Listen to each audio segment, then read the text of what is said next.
Ne minimisez pas ces changements. Ils sont les prémices d'une élévation, une intimité avec Allah qui peu à peu te prépare à ce que tu es destiné à vivre. Ce passage est subtil mais puissant. Il ouvre la voie à la prochaine étape, celle où ton cœur comprendra enfin l'étendue de ce que tu portes. Chaque transformation commence par un mouvement intérieur, souvent invisible aux autres, mais clair pour Allah. La vérité que tu refuses parfois de voir, c'est que tu n'es pas ordinaire. Ton histoire n'est pas un récit banal écrit au hasard. Tes combats, tes pertes, tes nuits solitaires, tes luttes silencieuses, tout cela a une signification que tu ne perçois pas encore. Même tes cicatrices racontent quelque chose que personne ne peut lire à ta place. Elles témoignent de la force que tu portes, de la lumière qui s'éveille malgré la douleur. Ce que tu traverses n'est pas une punition, ni un hasard cruel. Chaque obstacle, chaque déception, chaque moment où tu as senti ton cœur vaciller est une préparation, une purification, une élévation de ton âme. Allah ne te laisse jamais tomber sans raison. Chaque épreuve a été choisie pour modeler une partie de toi que tu n'as pas encore découverte. Ton esprit, ton cœur et ton caractère se reforment dans le secret de ces combats. Il y a une logique divine dans tout cela. Allah façonne ceux qu'il veut rapprocher, même lorsqu'ils se sentent seuls. Il isole ceux qu'il veut élever, même lorsqu'ils doutent. Il brise ceux qu'il veut illuminer, même lorsqu'ils ressentent la douleur la plus intense. Et tu réalises que ces moments qui paraissaient insupportables sont en réalité des ateliers de lumière et de préparation. Si Allah t'a choisi pour porter ce que d'autres ne peuvent pas porter, ce n'est pas un fardeau inutile.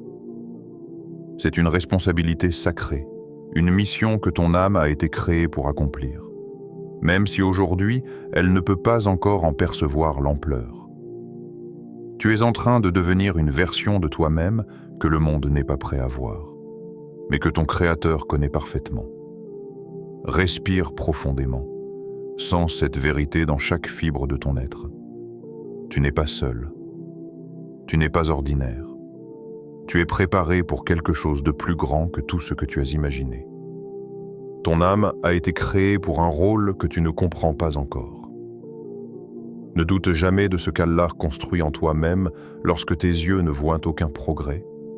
Même lorsque le monde semble immobile autour de toi, sache que ton âme est en mouvement.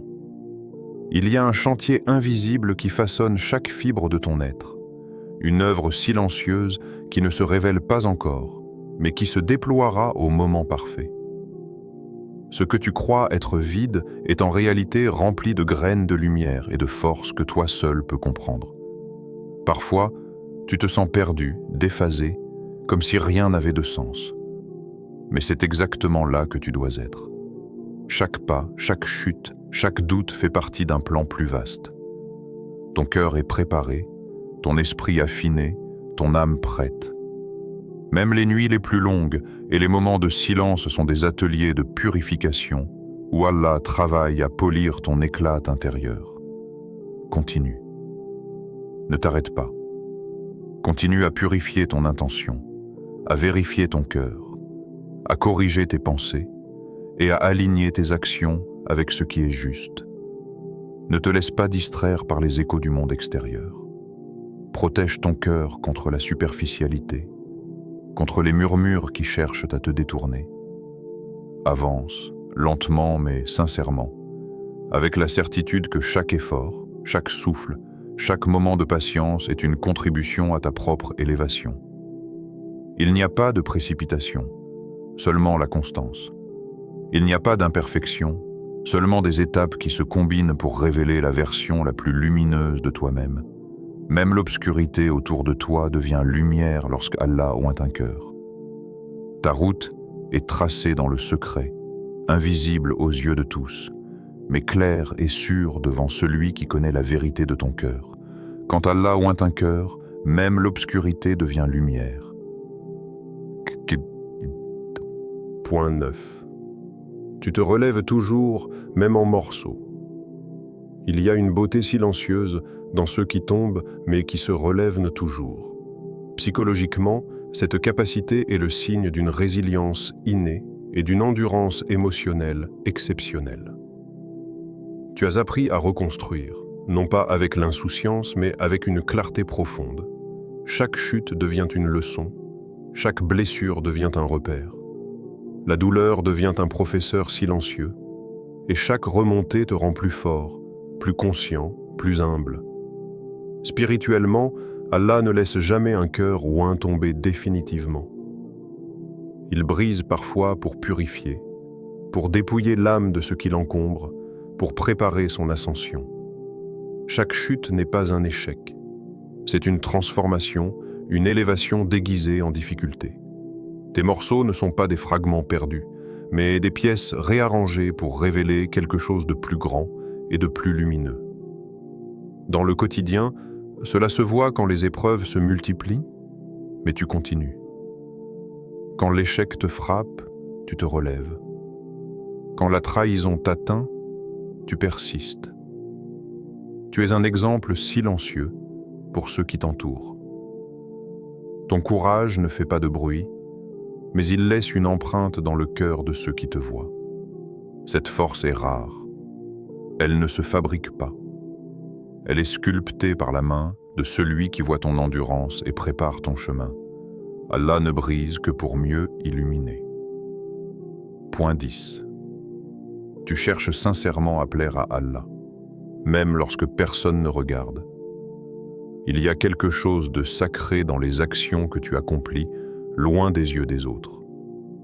Psychologiquement, cela reflète une authenticité profonde.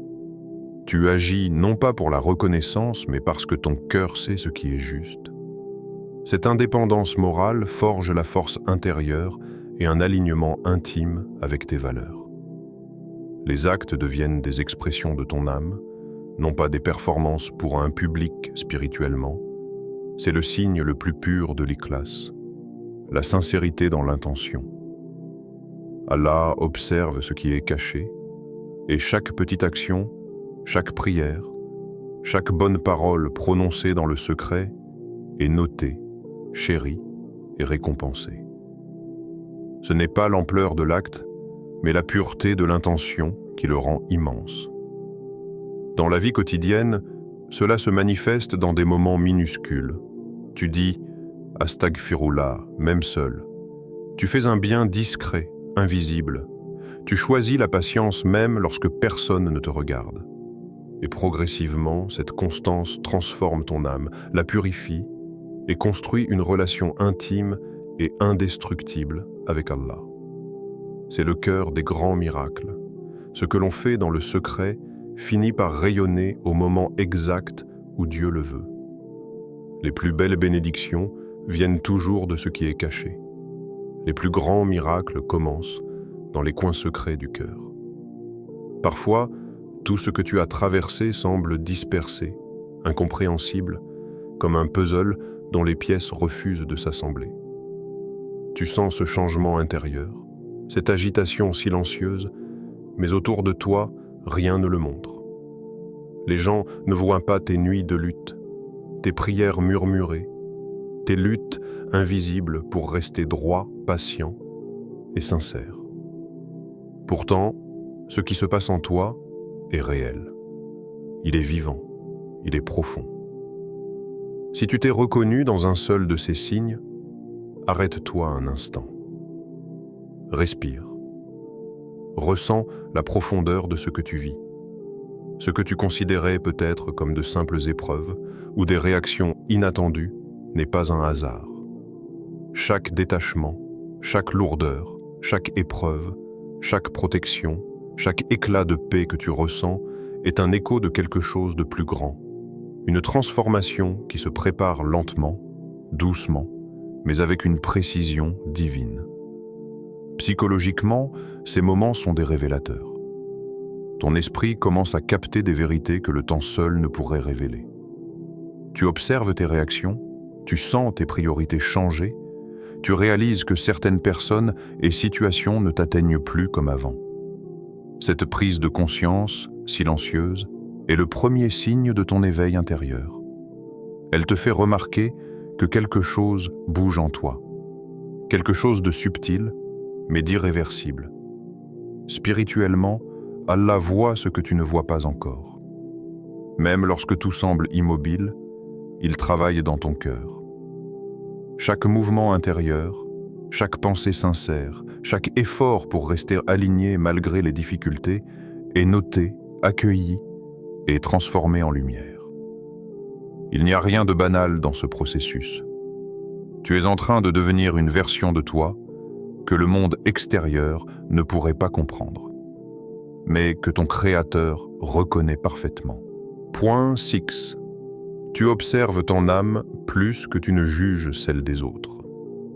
Il arrive un moment où tu commences à te regarder différemment.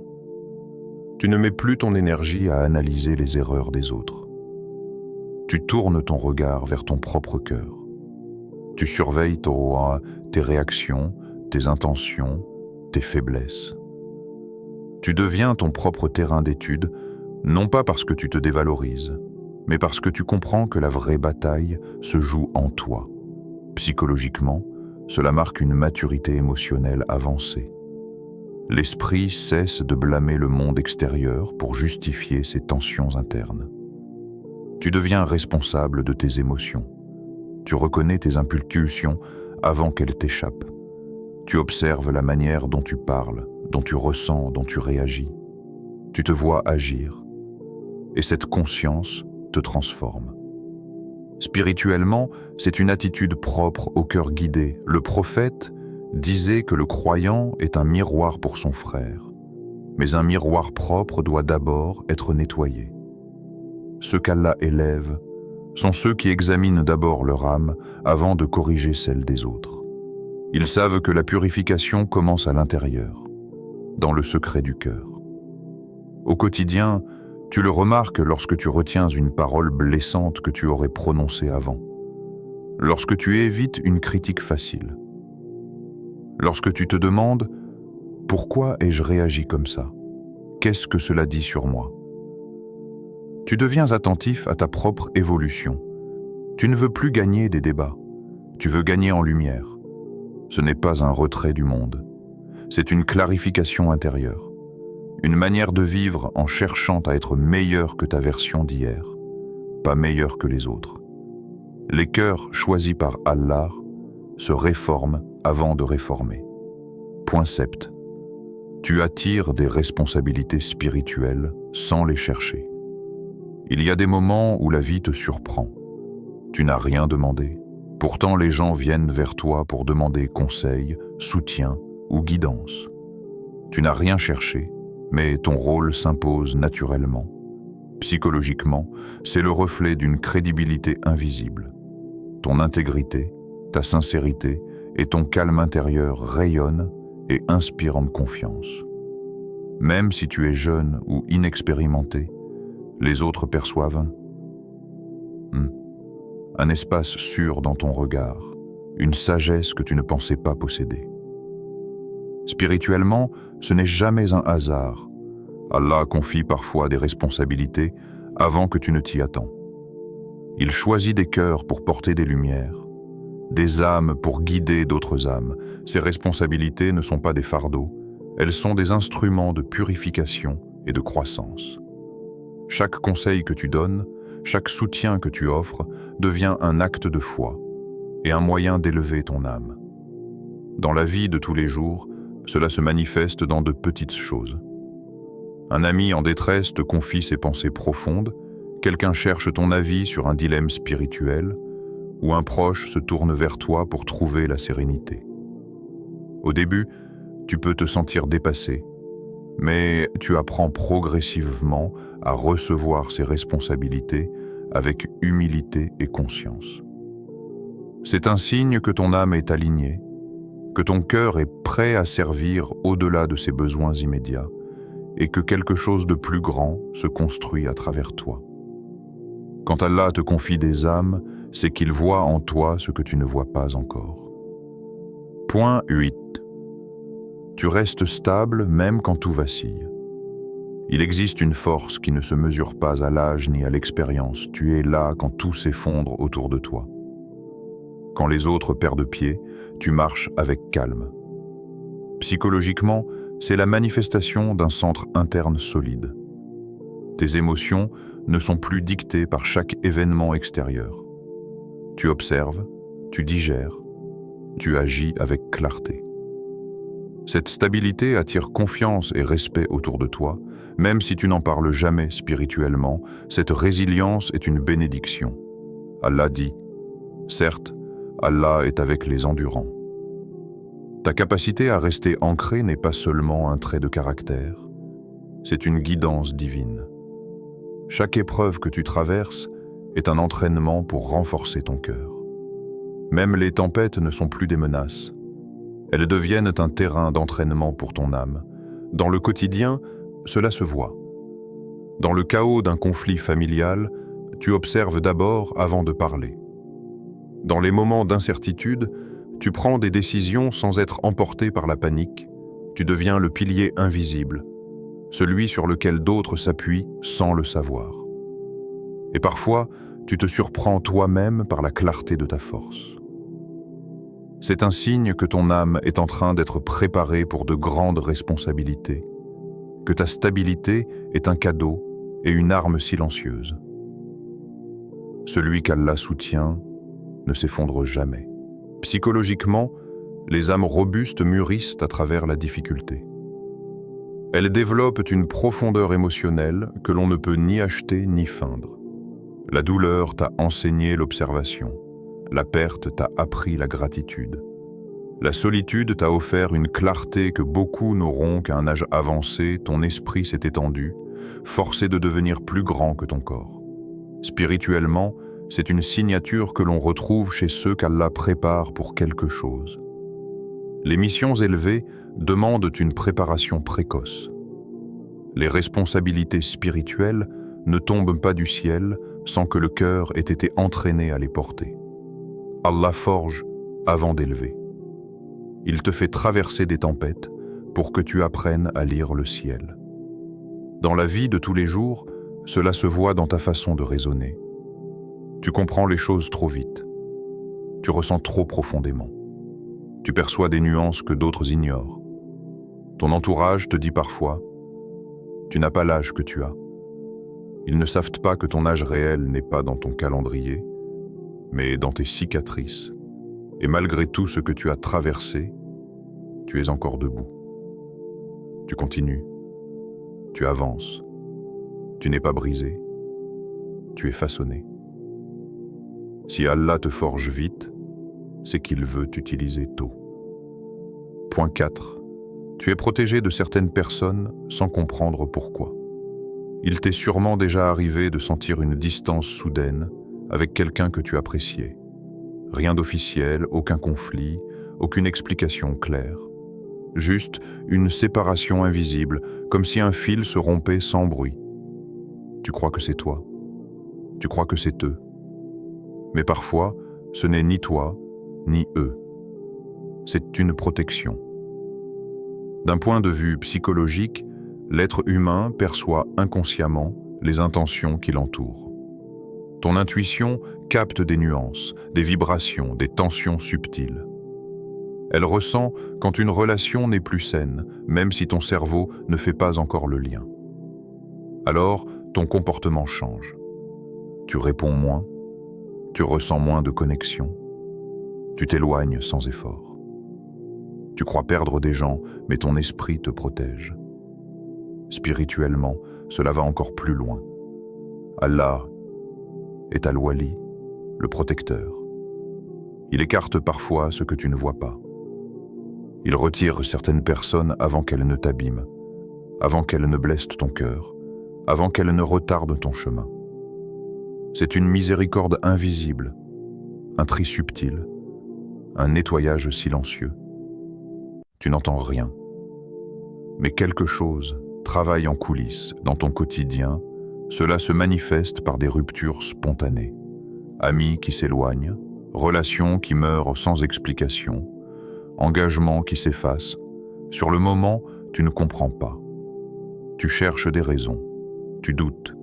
Puis un jour, tu comprends que si ces personnes étaient restées, elles auraient détruit une partie de ta tranquillité ou ralenti ton élévation, tu crois perdre une présence. Alors qu'en réalité, tu évites un poids. Tu crois être abandonné. Alors qu'on te protège d'une blessure future, les portes qui se ferment te protègent plus qu'elles ne te privent. Point 5. Tu portes une paix que les autres remarquent. Il y a chez certaines personnes une tranquillité qui ne s'explique pas. Une paix qui n'est pas bruyante, pas imposée, mais qui apaise tout ce qu'elle touche. Tu n'en es peut-être pas conscient, mais ceux qui t'entourent en le sentent. Ils se calment près de toi. Ils respirent différemment. Ils s'apaisent, rien qu'en t'écoutant. Psychologiquement, cette paix vient d'une stabilité intérieure rare. Lorsque ton esprit ne lutte plus en permanence contre lui-même, il dégage une forme de constance émotionnelle. Tes réactions deviennent mesurées, tes paroles deviennent réfléchies. Ton visage lui-même porte une douceur que tu n'arrives pas à jouer. C'est l'effet naturel des personnes alignées avec leurs valeurs, leurs émotions et leur vérité. Spirituellement, cette paix est un signe de sakina. Une sérénité que seul Allah peut placer dans un cœur. Ce n'est pas une paix naïve, ce n'est pas de la faiblesse. C'est une lumière discrète qui se manifeste dans ton regard, dans ta démarche, dans ton silence. Allah donne à certains serviteurs une tranquillité qui devient refuge pour ceux qui les approchent. Dans la vie de tous les jours, cela se voit dans les réactions des autres. On te confie des secrets sans que tu le demandes. On cherche ta présence dans les moments difficiles. On te dit « Je ne sais pas pourquoi, mais je me sens mieux avec toi ». Ce n'est pas une qualité que tu as fabriquée. C'est un état auquel tu as été guidé. Ta paix n'est pas bruyante. Elle ne cherche pas de reconnaissance. Elle se contente d'exister comme une lumière douce au milieu de l'agitation. La paix que tu portes vient d'un endroit que personne ne peut enlever. Certaines personnes ne comprennent pas pourquoi leur vie prend des directions étranges. Pourquoi elles attirent les bonnes choses sans les chercher et les épreuves sans en être coupables.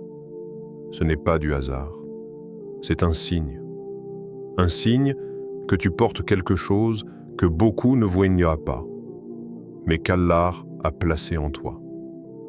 Dans la tradition islamique, il existe une réalité profonde. Quand Allah veut élever quelqu'un, il marque son cœur avant de changer son destin. Cette marque n'est pas visible, mais elle se ressent.